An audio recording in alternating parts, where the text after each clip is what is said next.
Virus COVID menyerang banyak jalur, bisa menyerang ke paru-paru, terjadi proses peradangan di paru-paru, sehingga gangguan pernapasan yang berat. Bisa ke jantung, bisa ke sistem pembekuan darah, sehingga darah itu menjadi bergumpal, sehingga menyumbat pada pembuluh darah kecil, seperti pada ginjal, gitu kan, pada hati dan sebagainya. Nah itu masalahnya. Jadi orang meninggal bisa karena jantungnya, bisa karena ginjalnya yang bermasalah, bisa juga karena paru-parunya. Dan itu waktu lab pertama itu, semua tim saya nggak berani masuk, saya masuk, ya kan? Artinya apa? Jenderal itu harus maju, pimpinan itu harus maju. Begitu anak buah itu ada keraguan, pimpinan yang maju.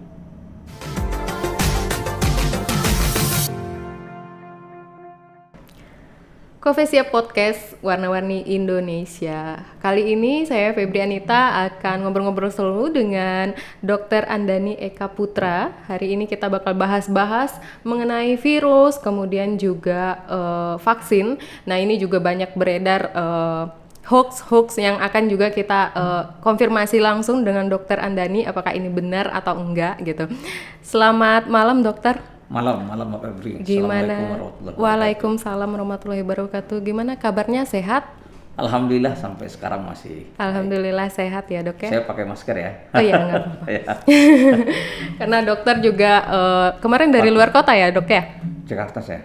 Dia dari Jakarta. Kemarin awalnya kita janji kemarin karena dokter juga nggak sempat istirahat. Wah sibuk kayaknya ya dok ya? Iya, ampun. Kayaknya sibuknya sejak diangkat jadi staf ahli Menteri Kesehatan. Ini bener ini dok? Iya, sejak itu saya pikir memang agak lebih sibuk ya. Terutama bolak-baliknya. Bolak-balik Padang, Jakartanya mungkin.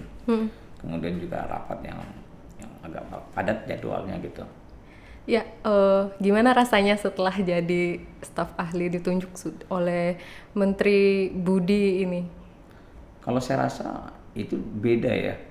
Kalau dulu kita berpikir untuk Sumatera Barat, kalau sekarang kita berpikir untuk nasional, gitu aja bedanya. Jadi lebih luas skopnya ya, luas skopnya, kita lebih bisa memberikan semacam kebijakan, artinya gini, mengusulkan beberapa kebijakan-kebijakan yang bisa digunakan secara nasional. Kalau dulu kan kita berpikir untuk kita saja.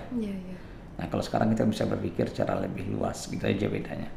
Tapi masih bertugas di rumah sakit UNAN, dokter? Oh tidak, saya sudah mengundurkan diri. Oh begitu, jadi sudah berkantor di kementerian dong sekarang? Ya, di kementerian, kemudian masih, tapi lab masih saya pegang. Kemudian juga sehari-hari sebagai dosen masih tetap, tapi online semua. Oh iya. Nah, karena kan background kita kan dari situ. Iya. Jadi kita bukan pejabat struktural Kemenkes, kita hanya orang yang diminta bantuan oleh Pak Menteri, itu aja. Ngapain aja sih dok jadi staf ahli Menteri Kesehatan kalau boleh kita tahu? Memberikan masukan-masukan kepada Pak Menteri terkait dengan regulasi atau aturan-aturan yang akan dikeluarkan. Oh berarti dokter di bidang ini ya, regulasi untuk penanganan pandemi? Ya, jadi khususnya untuk tracing dan testing. Jadi ini memberikan masukan kepada Menteri, apakah regulasi ini cocok untuk diterapkan Indonesia atau hal-hal seperti itu? Ya, jadi sebelum dokumen misalnya keputusan Menteri atau apa, nah itu kita diskusikan sama-sama. Nah itu kan jadi salah satu acuan ya untuk keluarnya regulasi di kementerian, gitu aja. Iya. Ini dok, lebih enak mana nih sebenarnya? Jadi dosen atau sekarang jadi staf ahli? Kalau enak mungkin enak di sini ya, kan dekat istri. Kalau saya pikir ya. Iya. Tapi demi tanggung jawab kita untuk bangsa ya, kita harus berani, harus siap untuk itu. Ya kan. Kalau laki klasik seperti saya, ya tadi harus dekat istri makannya gitu kan. Kalau enggak susah. Istri nggak diboyong ke Jakarta dok?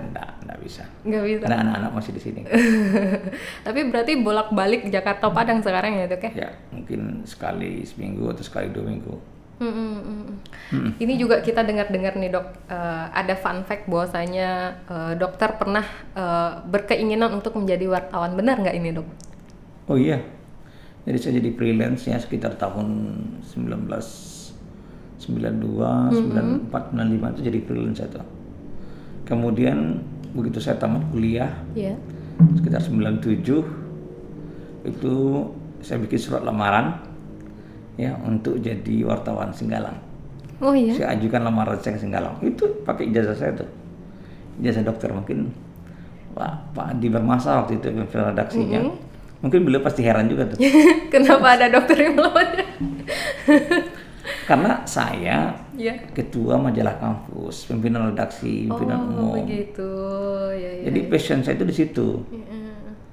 Kenapa nggak ngambil jurusan itu waktu itu, Dok? Komunikasi begitu? Saya enggak minat. Emang enggak minat saya di situ. Jadi hanya hobi ya, Dok? Hobi. Jadi berorganisasi itu hobi. Untuk membentuk karakter diri itu yang penting. Makanya saya bilang sama mahasiswa saya, kita mahasiswa itu tidak cukup hanya belajar saja. Jadi belajar dari dosen tidak cukup. Tapi bagaimana kita dapat pelajaran lain dari organisasi kemahasiswaan yang kita ikuti.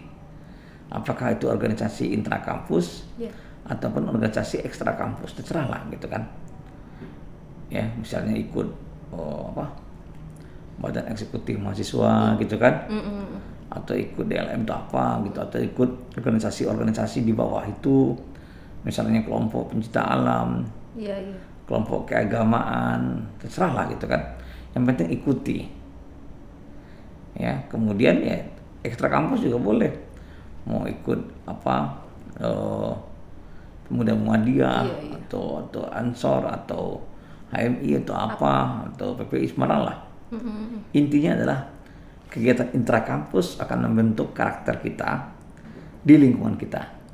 Tapi kegiatan ekstra kampus akan membangun komunikasi kita dengan orang di luar lingkungan kita.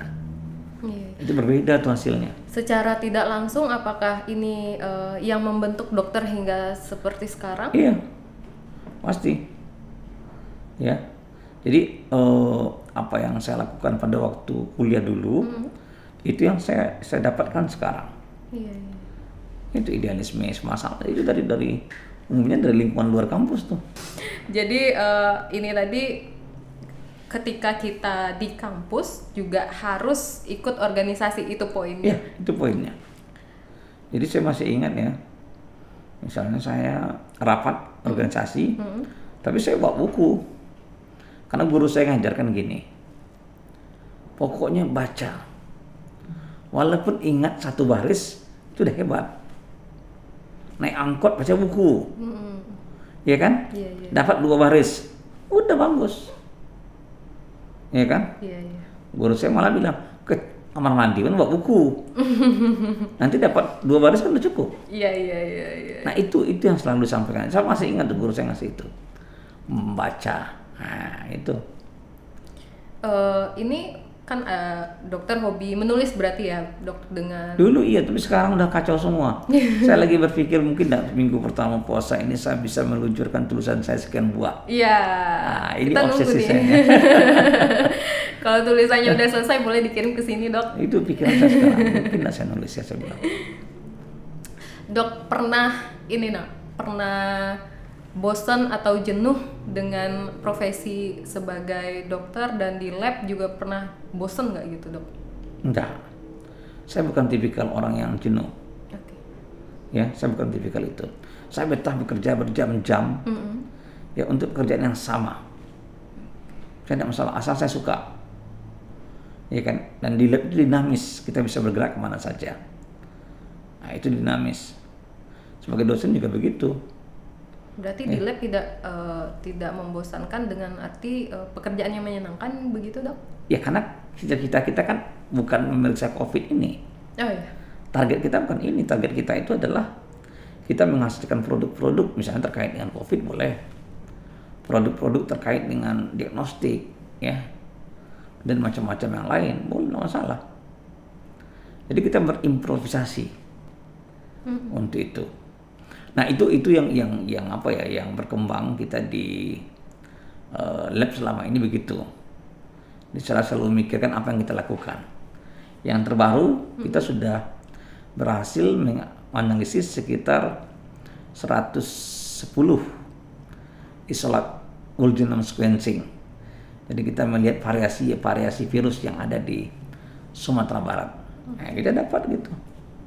Berarti keseharian dokter sebelum ada pandemi ini ya dok, kemudian juga teman-teman di lab, kalau sekarang kan yang masyarakat tahu bahwasanya orang yang di lab mungkin memeriksa hasil swab, kemudian juga memeriksa virus yang sekarang yaitu COVID.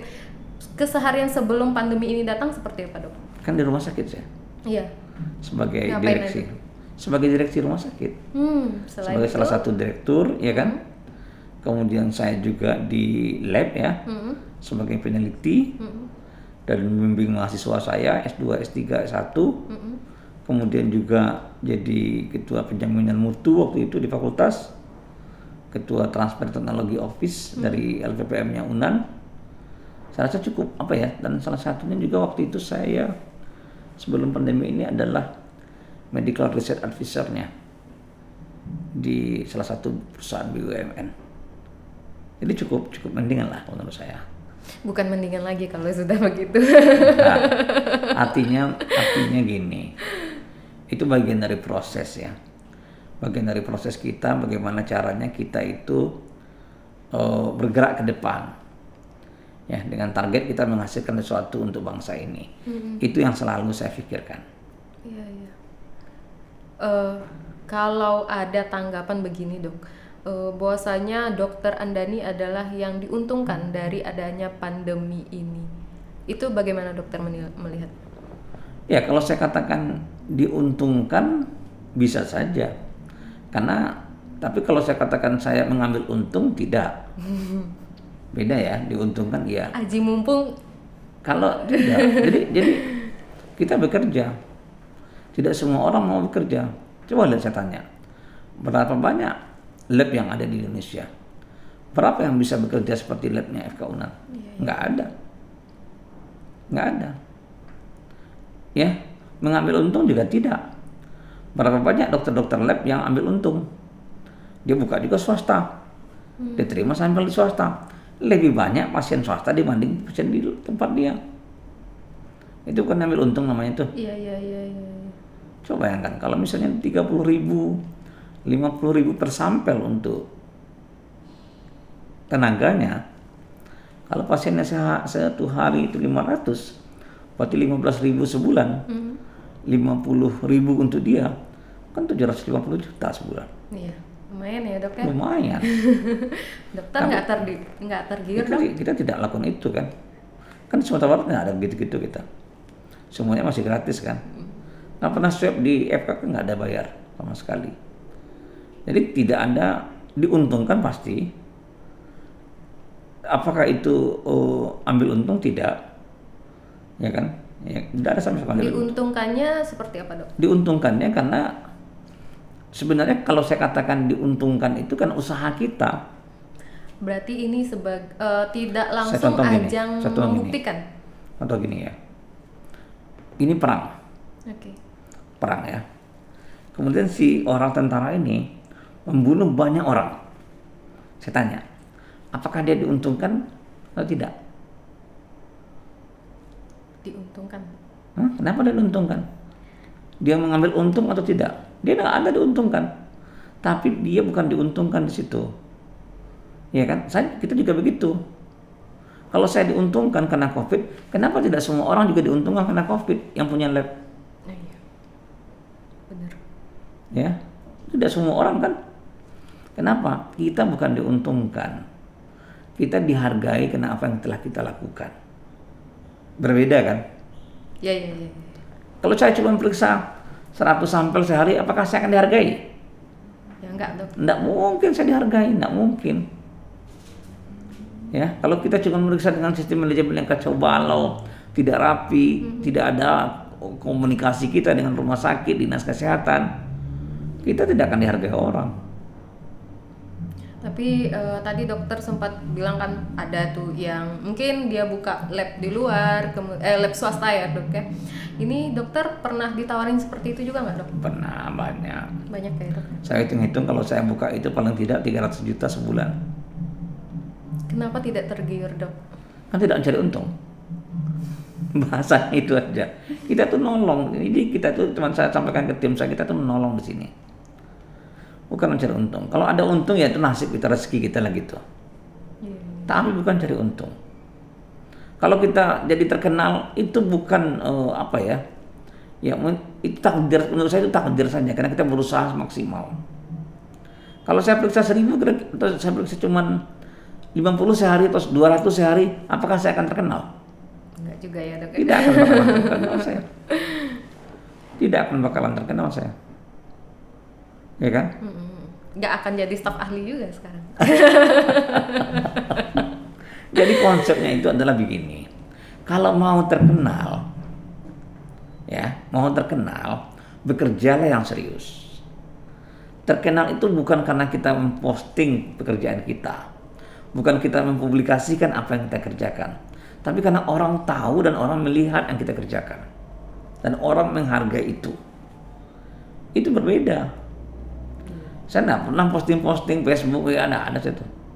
Saya bilang semua anggota tim saya di lab, jangan ada yang memposting apa yang kita kerjakan. Ya, saya bilang. Itu memang kode etik atau bagaimana? Nggak ada. Banyak orang posting. Tapi kalau saya nggak mau. Ya, jangan orang menilai kita sok jadi pahlawan lah, apalah, jangan seperti itu. Biar aja orang menilai, orang mengatakan kita jelek, orang mengatakan kita baik, nggak ada masalah tuh. Karena kita tidak mengharapkan pujian. Ya. Kita mengharapkan bagaimana kita bisa membantu masyarakat kita. Coba lihat sekarang, ada orang datang ke kita. Pak, saya mau apa Pak? Mau ke luar negeri. Ya, swabnya harus selesai 24 jam. Ya kan? Tidak masalah saya bilang. Datang aja ke lab. Okay. Berapa biayanya Pak? Gratis. Nah, cobalah pergi ke Jakarta kalau bisa gitu. Nggak ada tuh. Iya. Sekarang di lab Unan sehari bisa memeriksa berapa? Kita maksimal 8.000 sehari. 8.000 sehari. Itu untuk Sumbar saja atau sudah Ini semuanya Sumbar, Riau, Jambi, Hulu. Kita bisa 8.000 sehari. Maksimal ya. Rata-rata kita 3.000. 3.000 sehari Ya, 3.000 sampai 4.000 sehari itu udah terbesar luar tuh. Biasa. Untuk satu lab. Coba kita duitkan misalnya. Berarti banyak dong anggotanya, Dok? 120 orang. 120 Nah, orang. bagaimana kita memanajeri itu? Bagaimana kita mengatur itu? Bagaimana kita mengendalikan mereka? Itu yang penting. Jadi tidak pekerjaan yang gampang. Bagaimana kita membangun sistem lab yang bagus? Sekarang dokter masih memanage itu, Dok? Masih. Tapi kan timnya udah mulai rapi. Iya. Ya kan? Jadi penanggung jawab bidang itu sudah tahu dia kerjanya apa. Penanggung jawab logistik itu apa, penanggung jawab quality control itu apa, penanggung jawab teknis itu apa, penanggung jawab untuk ini, udah ada semua. Sudah ada ya, Dok ya? Sudah tahu role masing-masing. Role masing-masing. Jadi kita tidak berpikir lagi. Nah, itu yang kita bangun selama ini. Luar biasa. Jadi kan tidak jelas kan tidak mencari untung. Iya. Tidak, ya kalau dikatakan tidak diuntungkan ya karena ada Covid, nah itu kan. Tapi kenapa tidak semua orang diuntungkan? Ada sekitar 600 lebih 700 lab di Indonesia, kenapa tidak diuntungkan semua kepala labnya? Kenapa cuma pada yang terkenal? Iya betul. Karena bidang berbeda. Ini ada pengaruhnya dengan alat kah atau? Tidak ada, alat kita cuma terbatas kok. Karena saya selalu berpikir lab itu sekarang seperti tentara, ya. Tentara yang paling banyak membunuh akan terkenal. Jadi lab yang paling banyak memeriksa akan terkenal pasti. Ya. Ada metode khusus yang dokter terapkan? Ya, kita mengembang macam-macam ya. Arti salah satunya adalah pool test. Pool test itu metode yang kita kembangkan. Itu sudah direkomendasikan oleh FDA, WHO, dan macam-macam. Itu kita gunakan. Itu efisiensinya bagus sekali, hasilnya juga bagus. Nah, itu yang kita lakukan. Jadi itu yang dokter terapkan ya, Dok ya? Ya, itu kita terapkan. Alhamdulillah semuanya bagus, lancar ya, tidak ada banyak masalah. Kita mulai bahas virus nih, Dok. Pada saat Desember 2019 ketika dengar kabar di Wuhan itu sudah ada COVID, apa yang terbayang pada saat itu waktu dokter pertama kali mendengar itu? Oke. Yang pertama saya pikirkan adalah saya panggil tim saya, anggota saya. Mari kita kembangkan diagnostiknya. Itu karena kita bisa. Langsung bertindak berarti ya? Iya. Kita siap untuk kembang diagnostiknya. Ya, karena kita biasa kerja virus. Waktu itu orang belum berpikir ke situ. Sudah memprediksi akan sampai ke Padang nggak pada saat itu, Dok? Pasti. Pasti ya? Pasti. Cuman sampai waktu itu, sampai tanggal 22 Maret, 23 Maret itu kan tidak ada laporan masuk kasus di Sumatera Barat. Iya, betul. Iya kan? Ada laporan ke Sumatera Barat. Tapi saya yakin ada. Makanya begitu kita periksa, positif 3 orang langsung. Ya kan? Langsung 3 orang positif. Pada saat periksa ada 3 orang itu bagaimana, Dok? Apakah panik atau bagaimana? Nggak, kalau saya santai aja. Nggak ada masalah kalau saya bilang. Dan 3 orang itu 1 orang adik saya. Waduh. Dan itu waktu lab pertama itu semua tim saya nggak berani masuk, saya masuk. Ya kan? Artinya apa?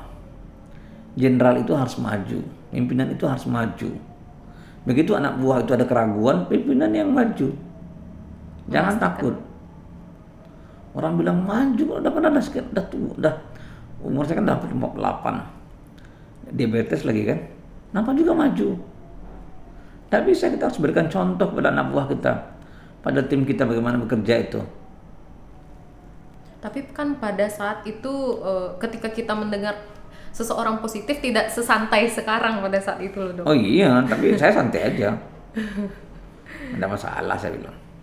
Yang penting pakai APD ya, Dok. APD. Oke. Sebenarnya COVID ini seperti apa sih, Dok? Karena ada yang kita tahu juga, salah satunya mungkin di Sumbar juga, yang dia dinyatakan positif padahal sebelumnya dia sudah kontak erat dengan keluarganya, tapi keluarganya negatif. Ini bisa seperti ini tuh gimana? Dia kontak erat mana nih? Jadi dia misal pulang dari luar kota, kemudian kan swab nih di bandara, kan hasilnya 3 hari itu, Dok, baru keluar. Mana 3 hari? Pada baru-baru itu, Dok, belum sekarang. Kalau baru-baru cepat dulu. Pokoknya 24 jam selesai. Jadi ketika hasilnya belum keluar, dia sudah kontak erat dengan keluarga, sudah main sama anak, kemudian sudah tidur. Tapi ketika di swab, anak dan istrinya negatif. Ini gimana nih, Dok? Tidak selalu ya. Waktu itu awal-awal itu virusnya masih tidak seganas-ganas sekarang. Oke. Jadi sekarang lebih ganas, Dok? Sekarang lebih ganas virusnya. Satu keluarga positif. Banyak temukan sekarang kasus satu keluarga. Ya. Ini apakah virusnya yang tidak masuk ke anggota keluarga atau anggota keluarga punya antibodi yang bagus atau bagaimana? Jadi virusnya mungkin tidak bisa masuk. Jadi dia terpapar, tapi tidak terinfeksi. Oh begitu. Kalau infeksi itu kan masuk dan berkembangnya virus dalam tubuh kita. Terpapar cuman masuk aja. Terpapar masuk berarti hanya sampai pernapasan atas? Iya betul. Oke.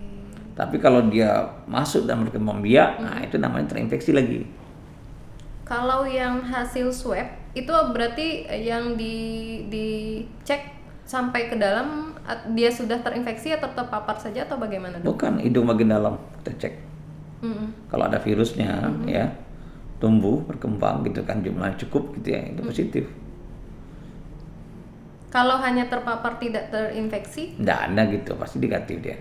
Oh gitu. Kan virusnya langsung mati, nggak bisa masuk virusnya, tidak bisa berkembang biak virusnya. Oke. Virus itu tidak tidak tahan dalam macam-macam kondisi. Dia hanya bisa dalam sel tubuh kita. Jadi nggak bisa dia meja ini virus tahan lama, nggak bisa. Ini kan juga apalagi pada saat awal-awal Desember itu, Dok, kita lihat di berita juga pada saat COVID baru-baru muncul, ada yang seseorang misalnya sedang berdiri kemudian tiba-tiba jatuh, kita lihat video-video seperti itu. Apakah seperti itukah virus COVID ini? Tidak, itu kan video-video di Cina kan? Iya. Cina itu angka kematiannya kecil, cuma 3.000 orang meninggal. Ya kan, kasusnya cuma 80.000. Iya. Kecil, nggak ada gitu. Tidak se ekstrim itu berarti ya, Dok? Tidak ya? se-ekstrim itu, biasalah. Berarti yang membuat seseorang itu bisa meninggal akibat COVID ini, apakah benar dia punya penyakit sebelumnya, atau misalnya dia sehat-sehat aja, Dok, terus setelah COVID kemudian ya dia meninggal? Virus COVID menyerang banyak jalur. Bisa menyerang ke paru-paru, terjadi proses peradangan di paru-paru, sehingga gangguan pernapasan yang berat. Bisa ke jantung, bisa ke sistem pembekuan darah, sehingga darah itu menjadi bergumpal, sehingga menyumbat pada pembuluh darah kecil, seperti pada ginjal, gitu kan, pada hati dan sebagainya. Nah itu masalahnya. Jadi orang meninggal bisa karena jantungnya, bisa karena ginjal yang bermasalah, bisa juga karena paru-parunya. Karena jumlah virus yang masuk lebih banyak? Bisa, ya artinya seperti itu. Ya, jadi kalau saya katakan apakah virus ini karena hanya paru-paru saja, tidak. Kematian orang bisa karena paru, bisa karena ginjal, bisa karena jantung yang kena. Itu. Tapi satu hal yang dicatat ya, satu hal yang harus kita catat, bukan virusnya yang membunuh kita, tapi sistem imun kita sendiri yang membunuh kita. Ini bagaimana maksudnya?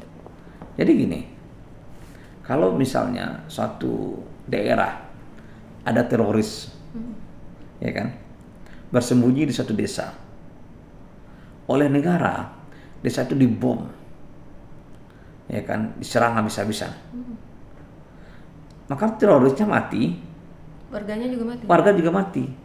Nah, kok infeksi COVID begitu? Rata-rata infeksi virus polanya begitu. Dengue juga begitu dengan berdarah. Berarti antibodi kita itu membunuh Sistem virus. pertahanan tubuh kita menyerang paru-paru kita yang terinfeksi oleh virus, sehingga paru-paru kita menjadi rusak. Oke. Jadi sistem pertahanan tubuh kita sendiri yang menyerang, bukan virusnya. Tapi akibat virus ada di situ. Karena dia ada di situ, makanya melawan ya, Dok ya?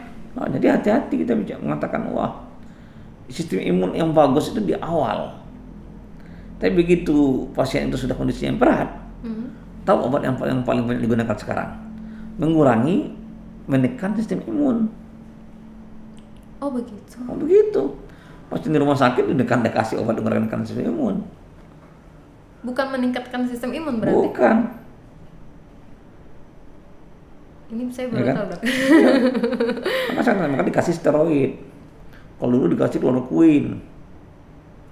Gunanya untuk menekan. Jadi respon peradangan itu dikurangi, ditekan. Berarti ini metode seperti ini baru ditemukan setelah banyak angka kematian atau bagaimana? Hampir semua infeksi virus begitu obatnya. Oke. Tapi kenapa pada saat awal-awal angka kematian tinggi gitu? Karena kan masih bingung. Ya kan gimana caranya gitu menanganinya. Kematian pasien COVID itu lebih disebabkan karena keterlambatan penanganan. Ya, keterlambatan penanganan itu terjadi banyak hal. Tapi paling sering adalah kuota rumah sakit itu sudah terbatas. Jadi pasien itu harus masuk rumah sakit karena kondisinya berat, tapi tempat tidur tidak ada. Iya. Kenapa itu terjadi? Karena kasus banyak. Kenapa kasus banyak? Karena orang terinfeksi banyak. Kenapa orang terinfeksi banyak? Karena virus cepat menyebar. Dan orang tidak patuh protokol. Itu. Kalau tanya sama saya, mana yang berat virus COVID-19 ini dibanding MERS misalnya, atau SARS misalnya. Ya kan? Lebih berat SARS atau MERS. Ya. Kenapa? Karena angka kematian virus COVID ini hanya sekitar 2% dari yang terinfeksi. Sementara SARS 10% dan MERS 30%. Kan lebih kecil COVID. Tapi kenapa jumlah meninggal banyak? Karena penyebarannya apa? Karena penyebarannya. Jadi prinsip penanganan COVID adalah putuskan rantai penyebarannya. Bagaimana cara memutuskannya? Pakai protokol, testing yang banyak, isolasi yang positif, obati yang positif berat. Ya itu caranya. Nah, sederhana saja gitu konsepnya. Kalau vaksin gimana, Dok? Nah, vaksin juga bagian dari ikhtiar kita. bagian ikhtiar kita untuk mencoba ya mengembangkan ya suatu proteksi terhadap COVID. Ingat baik-baik ya, vaksin tidak semata-mata ditujukan untuk antibodi. Salah itu konsepnya. Bukan berarti dia setelah divaksin kemudian Dia dia kebal. antibodinya kebal, enggak begitu. Jadi vaksin ini buat apa, Dok? Tujuan vaksin itu adalah untuk membentuk sel memori, sel pengingat. Nah, ada dua jenis sel pengingat, sel T pengingat dan sel B pengingat. Ya. Nah, begitu virus ini masuk, virus kita sudah divaksin nih, pengingat kita muncul kan? Nah, virus masuk, dia langsung respon, dia tahu itu COVID, dia tahu langsung. Dia serang COVID-nya lebih cepat, lebih kuat, lebih efektif. Nah, kalau dasarnya tujuan vaksinasi untuk membentuk antibodi, 2 bulan 3 bulan antibodi habis, itu vaksin lagi. Tidak mungkin. Itu kenapa vaksinnya sampai 2 kali, Dok? Booster. Kenapa 2 kali? Karena biasanya virus yang Sinovac ini virus yang dimatikan ya. Maka respon imun yang muncul itu nggak terlalu kuat, maka diulang supaya lebih kuat. Jadi untuk lebih menguatkan gitu. Ini juga saya baca-baca berita tadi, Dok, katanya vaksin Sinovac ini belum ada sertifikat WHO. Jadi masyarakat yang sudah divaksin Sinovac tidak boleh haji. Ini benar nggak, Dit? Wah, saya nggak tahu itu. Itu betul-betul saya nggak tahu informasinya. Karena informasi yang saya dengar kemarin, itu boleh orang umroh, ya kan? Kalau sudah vaksin, itu saya dengar. Tapi kalau haji saya nggak tahu.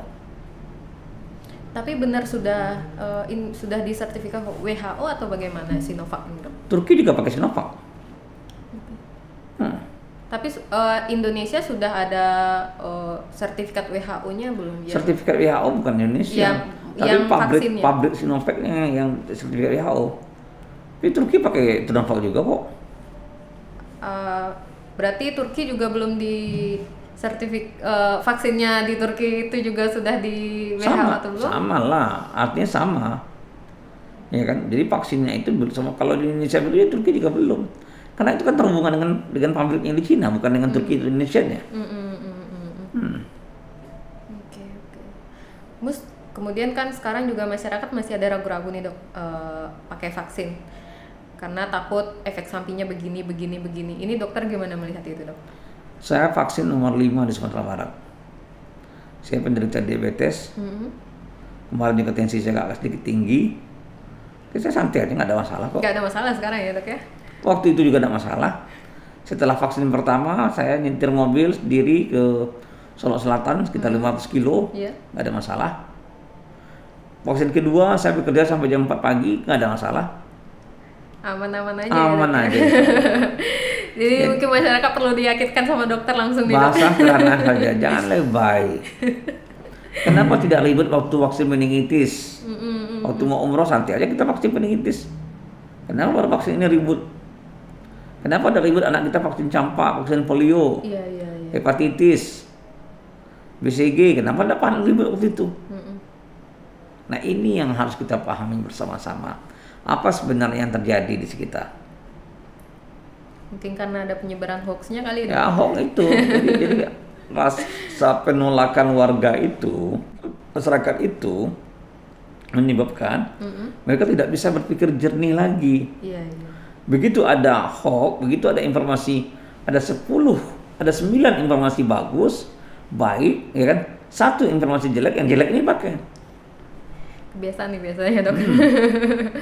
Terus begini, Dok. Kan ada yang bilang kan ini sistem imun itu berhubungan dengan golongan darah. Katanya kalau golongan darah O ini kan biasanya kuat, sistem imunnya tinggi. Sehingga untuk melawan virus ini lebih tinggi nih ininya gitu. Tamengnya. Benar nggak seperti itu? Sampai sekarang data saintifiknya belum ada kuat. Itu aja pedomannya. Saya bukan O, tapi alhamdulillah sudah 40 kali saya diswab masih negatif. Saya pergi ke Jakarta, ke Makassar, ke Jogja, ke mana-mana pergi kan? Iya. Nggak ada masalah, alhamdulillah sampai sekarang. Okay. Waktu nggak ada tuh hari itu kan? Gimana? Ini menjawabnya dokter saya langsung ditanya. Ya kan? Iya, Saya pikir nggak ada masalah, saya bilang. Nggak ada masalah ya dok ya? Dengan golongan darah O juga bisa Belum terkena ada virus ya? data penelitian yang akurat tentang itu aja masalah. Tapi benar nggak golongan darah O itu memang lebih kuat dok? Saya belum ada data mengenai itu. Kalau menurut saya sih belum tentu juga, ya kan? Nggak ada hubungannya saya lihat. Kecuali kita buktikan, nah itu lain. Berapa persen golongan darah O itu yang meninggal karena infeksi?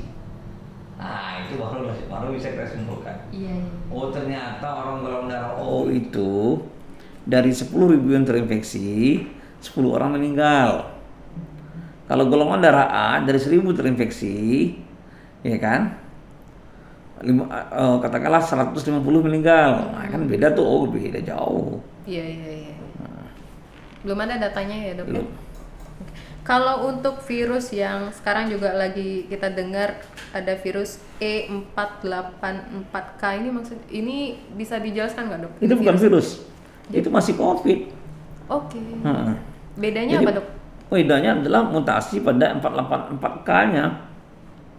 Pada kodon yang nomor 484 itu mutasi di situ. N48K kan? Iya. Dari asam amino N menjadi asam amino K. Ya. Bisa dijelaskan secara ini nggak sama sahabat Covesia dok? Bedanya dengan yang biasa varian yang E484K ini. Jadi begini ya. Asam amino dalam tubuh kita ya, itu kan macam-macam namanya. Ada prolin, isoleusin, leusin, aspartat, glutamat dan sebagainya. Ya. Nah, jadi pada virus yang awal ya, pada 484 itu ya, kodenya N, asam aminonya N. Ya. N itu asparagin. Nama asam aminonya asparagin. Kemudian pada virus yang termasuk pada 484K ini ya, virusnya berubah. Ya. Dari asparagin mengganti jadi lisin. Jadi satu asam aminonya itu berganti jadi lisin. Bisa saja satu nukleotidanya berganti. Satu untai RNA-nya berganti. Kenapa berganti? Bisa karena mutasi. Berarti ini mempengaruhi penularannya atau penyerangannya? Nah, jadi perubahan pada satu asam amino tadi itu menimbulkan efek. Apa efeknya? Bisa virusnya menjadi sangat infeksius, sangat mudah menyebar. Bisa virusnya sulit menyebar. Bisa virusnya bisa menghindar dari sistem imun atau respon terhadap sistem imun. Jadi ada kemungkinan baik, ada kemungkinan buruk. Nah, ada lagi yang varian yang banyak di kita adalah D614G. Ya kan? D614G itu jadi terjadi perubahan pada asam amino K614. Misalnya ya. Gitu. Dari asam amino D menjadi asam amino G. Nah, itu yang harus kita lihat. Jadi D itu asam aspartat. Jadi perubahan dari asam aspartat ya menjadi asam amino glisin.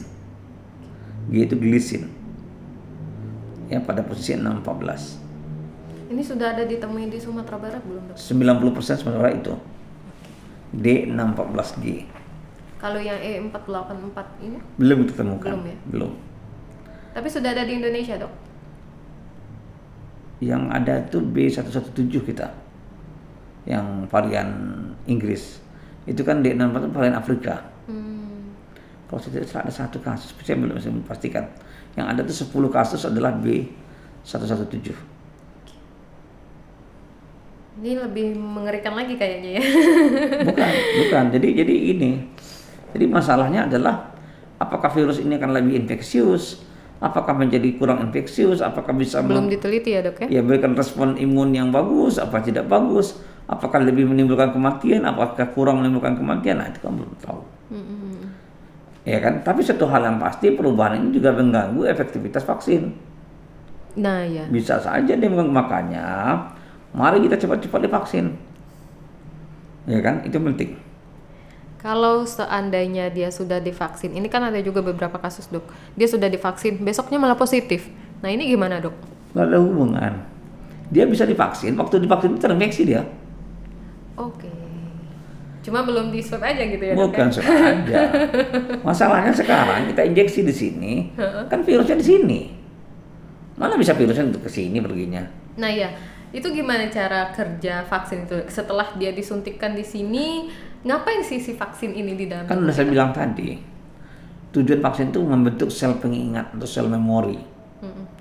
Jadi setelah kita injeksikan ya, tubuh itu akan mau mengenal si virus mati tadi atau protein virus tadi, kemudian dia membentuk sel pengingat. Sel B pengingat atau sel T pengingat. Nah, sel pengingat ini ada terus seumur hidup. Sel B pengingat atau sel B memori tujuannya adalah menghasilkan antibodi. Baru itu antibodi. Jadi begitu virus baru masuk, ini udah kenal saya nih. Langsung dihasilkan oleh antibodi oleh sel B. Tapi bukan berarti dia bisa jadi negatif, ya dok ya? Maksudnya? Misalnya gini, kan pengingat nih dok, vaksin nih. Kemudian ada virus datang, dia langsung memberikan respon kepada antibodi gitu. Enggak, respon terhadap virus. Respon terhadap virus. Kalau sel B melalui produksi antibodi. Oke. Nah, kalau sel T melalui aktivitas selulernya. Beda ya dok ya? Ya kan, bukan jadi vaksinasi itu bukan hanya membentuk antibodi saja. Yang paling penting lagi adalah bagaimana dia membentuk sel pengingat sehingga begitu ada virus baru masuk dia langsung respon. Itu kita lihat ya. Terus vaksin yang baru ini gimana dok? Katanya dengan itu bedanya dengan Sinovac apa dok? Itu protein yang platformnya menggunakan virus adenovirus. Ya, jadi dimasukkan ke situ materi genetik gen target kita. Kemudian sehingga nanti injeksikan dalam sel tubuh, nanti dalam sel tubuh akan bentuk protein tadi sehingga tubuh langsung mengenal. Ya, beda ya. Jadi kalau Sinovac itu yang paling gampang, virusnya dimatikan, injeksikan. Tapi kalau AstraZeneca tidak, virusnya dimasukkan ke virus yang lain. Lebih bagus mana dok? Ya kalau saya lihat zaman sekarang virus itu banyak menggunakan vaksin yang kedua tadi yang kayak AstraZeneca itu. Kalau virus dilemahkan itu kan jarang digunakan orang. Dimatikan itu jarang digunakan orang. Tapi banyak yang meninggal gara-gara vaksin itu di luar negeri itu gimana dok? Kan tidak ada datanya. Sudah dibantah juga oleh mereka. Rata-rata mereka sudah terinfeksi COVID, udah tua, gitu. Ada efek samping nggak dok dari vaksin yang baru ini dok?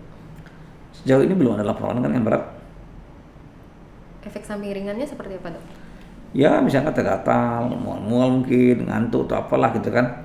Itu ada. Itu berarti bentuk dari respon tubuh kita gitu ya dok? Ya betul. Banyak yang bilang ini vaksin dan herd immunity atau kekebalan kelompok ini salah satu paket gitu dok. Ini benar nggak dok? Maksudnya kekebalan kelompok itu bisa lewat vaksinasi dari aktivitas infeksi sebelumnya atau ada penjelasan yang lebih sederhana dok? Iya, kapan orang itu kita herd immunity atau imunitas kelompok itu tercapai? Imunitas kelompok itu tercapai kalau jumlah orang yang sudah sembuh COVID ditambah dengan jumlah orang yang sudah divaksin dibagi dengan kecepatan pertumbuhan infeksi, ya kan, kali 100%, ya, kalau angkanya di atas 70% dianggap tercapai. Oh begitu. Nah jadi ada faktor kan, ada faktor vaksin, ada faktor sudah terinfeksi. Kenapa? Karena orang yang sudah terinfeksi, orang yang sudah divaksin sama-sama punya sel pengingat atau sel memori. Oh sudah ada historinya nih kalau yang sudah terinfeksi ya dok ya? Iya. Tapi tetap bisa terinfeksi lagi nggak dok? Bisa. Data kita sekitar 0,1%. Itu biasanya lebih parah atau bagaimana dok? Nggak ada. Nggak apa-apa, nggak ada masalah, sama aja. Makanya teori yang dibakar pakai pakar-pakar antibody dependent enhancement atau AD itu tidak cocok untuk COVID, nggak ada masalah kok. Terus juga sekarang kan nih dok lagi berlangsung nih orang-orang lagi divaksin gitu kan ya. Terus ada 70% masyarakat di Sumbar sudah divaksin. Apakah ini artinya kita sudah aman? 70% semua sudah divaksin? Iya, maksudnya sorry dok. Kalau seandainya 70% masyarakat di Sumbar ini sudah divaksin, apakah ini sudah aman? Tidak perlu 70%. Mungkin 50%-nya sudah penting tuh. Okay. Itu kan udah saya bilang tadi, jumlah yang terinfeksi ditambah yang jumlah yang sudah divaksin. Itu persentasenya. Berarti dengan adanya vaksin bisa dibilang ini aman ya dok? Mempercepat pencapaian imunitas kelompok. Okay. Tapi sekali lagi saya katakan vaksin adalah usaha atau ikhtiar. Jadi jangan anggap akan selesai juga dengan vaksin. Pakailah protokol selalu. Oke. Terus juga ada jawaban konkret nggak dok bahwasanya kapan COVID ini akan berakhir? Kalau kekebalan kelompok itu sudah melebihi angka 70%. Okay. Jadi dua cara. Cara pertama adalah jumlah orang terinfeksi. Cara kedua adalah vaksinasi. Sekarang mana mau yang kita naikkan? Naikkan jumlah orang terinfeksi atau vaksinasi? Vaksin aja lah dok. Nah, ingat setiap 100 orang positif 2 orang meninggal. Itu sudah pasti di Sumbar seperti itu? Iya, seperti itu. Karena angka kematian kita 2,11% sekarang. Jadi 100 orang positif, 2,1 orang meninggal. Karena tidak ada istilah koma orangnya kan, maka bulatkan jadi 2 orang meninggal. Okay. Bayangkan, kalau positif kita 100.000, berarti meninggal 2.000. Iya kan? Satu lagi dok, ini kenapa ya? Dulu ada influenza juga kan, kayak virus itu bermutasinya per 100 tahun atau 1 abad. Enggak, ini COVID dia baru 2 bulan 3 bulan mutasi dia. Virus RNA cepat mutasinya, makanya pengembangan vaksin untuk virus RNA jadi sulit. Karena virus itu mutasi cepat. Dan ini adalah terobosan baru nih sekarang yang dikembangkan oleh pemerintah, oleh negara-negara maju. Terobosan baru, 6 bulan siap vaksin. Mana ada seperti itu? Iya. Vaksin itu sampai 10 tahun siap. BCG aja nggak ada vaksin siap segitu. Ada ya. Jadi nah, dia bermutasi terus ya dok? Bermutasi terus dia. Bisa nggak pada akhirnya kita nih balik lagi kayak semula dok? Kira-kira ya, maksudnya tuh tanpa ada masker lagi. Pada satu akhirnya nanti bisa, mungkin sekitar 5 tahun lagi atau kapan. Optimis ya dok, 5 tahun lagi dok? Kan ada masalah pakai masker. Iya. Gak kan? ada masalah sih dok. Kalau saya cowok nggak ada masalah pakai masker, entah kok cewek kan? Ya. Enggak, cewek pun juga nggak apa-apa sih dok. Rugi tidak ada orang melihat dia. Gitu ya. Oke, makasih banyak dokter untuk bincang-bincangnya malam ini. Kita jadi lebih banyak tahu mengenai vaksin dan virus tadi. Ternyata virus dan vaksin ini ya begitu adanya sih, tadi sudah dijawab semua. Teman-teman sahabat Covesia bisa bertanya di kolom komentar nantinya jika ada pertanyaan yang ingin dijawab oleh dokter. Nanti kita akan chat ya dok ya, boleh ya dok? Boleh. Oke. Terima kasih dokter atas waktunya. See you, bye-bye.